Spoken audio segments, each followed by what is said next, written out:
حضرت ابراہیم ایک طویل سفر پر جا رہے تھے۔ دن گرم تھا، مگر اچانک آسمان پر گھنے بادل چھا گئے اور تیز آندھی کے ساتھ موسلا دھار بارش شروع ہو گئی۔ وہ ایک چٹان کے سائے تلے رک گئے۔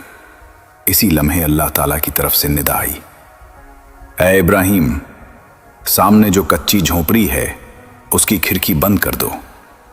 حضرت ابراہیم فوراً جھونپڑی کی طرف بڑھے۔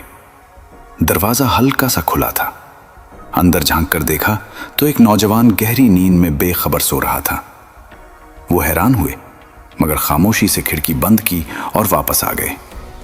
انہوں نے عرض کیا، اے میرے رب، کیا یہ شخص مجھ سے زیادہ نیک ہے کہ تو نے اس کی حفاظت کے لیے مجھے بھیجا؟ اللہ تعالیٰ نے فرمایا، نہیں ابراہیم، یہ میرا نافرمان بندہ ہے اور میں اس سے ناراض ہوں۔ حضرت ابراہیم نے ادب سے پوچھا، پھر اے پروردگار، آپ نے مجھے کیوں بھیجا؟